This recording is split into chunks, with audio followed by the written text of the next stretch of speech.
Nick Ferrari at breakfast. Call 0345 6060 973. 10 minutes before 8, come back to your calls concerning your worries. I don't think they're justified, but I'm taking your calls. Carol, you'll be the next one about the vaccines. But let's turn to other matters. Now, we've just heard the British economy, according to the IMF, by the way, is going to come roaring back like a lion when we get out of COVID. And it will, in part, be helped by a £20 million fund to support the manufacture of medicines, medtech and diagnostics here in the UK. Details now from Conservative MP and Small Business Minister and Minister for London, Paul Scully, joins me now. Minister, is this a fresh initiative, or have I heard about this money before? Good morning.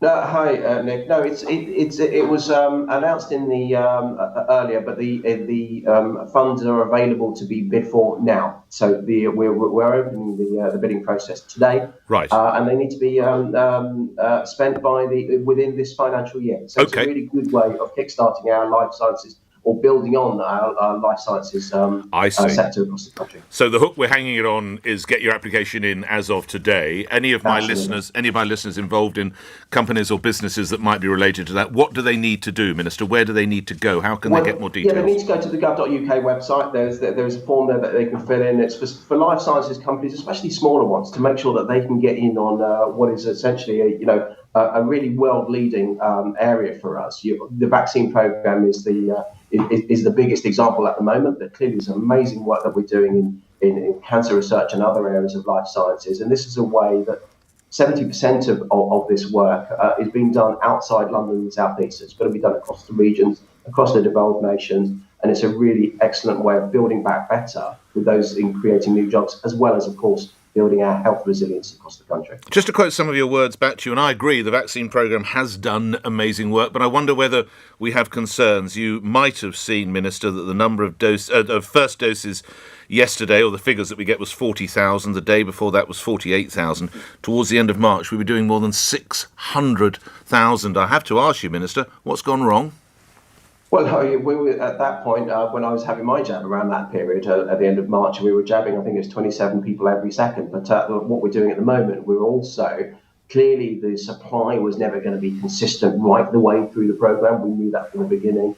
But also we were catching up with second doses as well, because those people early on in the programme now reach their 12-week stage, and it's important that they get their second vaccinations. So it's a combination of those two things that's caused the figures to be inconsistent over that period. But as a small business minister, you must be concerned that any bump in the road, any hold up, any hurdle that we fail to clear first time out could delay what you call the roadmap and I call the plan.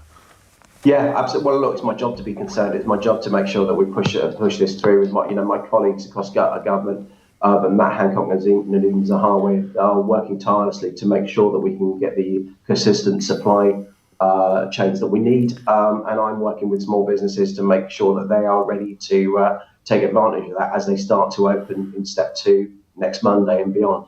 And many small businesses, of course, will have concerns as they hear about passports. This idea that you might need a passport to go to the theatre, possibly to go into a restaurant, possibly to go to a sports stadium. What do you understand to be the reality, Minister? So there's work being done at the moment in terms of, you have to look at these certification in terms of the ethics around it, as well as the practicalities around it. So that all of those discussions are being had at the moment. But that also goes alongside the events research programme, which is a piece of work being done with scientists from across government that are looking at how this might work within large ticketed events, because they are clearly the hardest ones, the biggest challenge to get back up and running again. But there's plenty of debate, plenty of discussion to be had over the next few weeks on this. Your phone rings and it's a member of your family or a loved one, and they say, come on, Paul, you're in the government, you know, is it safe to have the AZ jab? What would your advice be, Minister?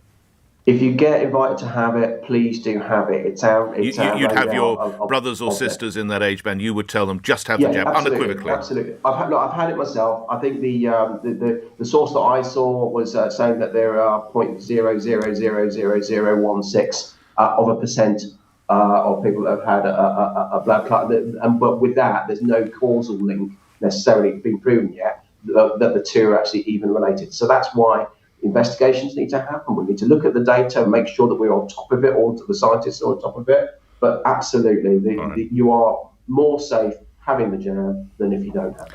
Lastly, do you agree with one of your colleagues, the Education Secretary, Gavin Williamson, who says a generation of children have lacked discipline and order during the lockdown? There's been out-of-control behaviour. He's even suggesting we should take mobile phones from children during school time even. I don't know if he has a teenage daughter, but all his luck there. Your view on that, Minister?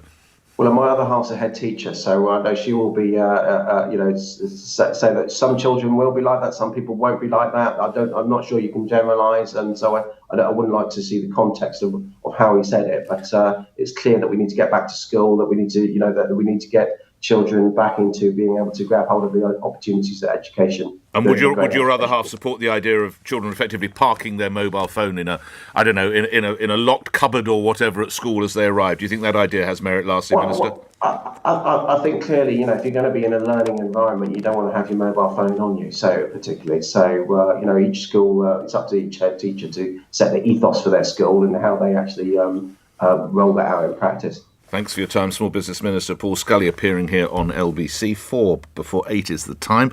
Back to the vaccine conversation. Carol in Bromley. Carol, how many of you had? 1 or none or 2? Good morning. None. Still waiting. Do you have your date? No, I'm waiting because I want to see more research.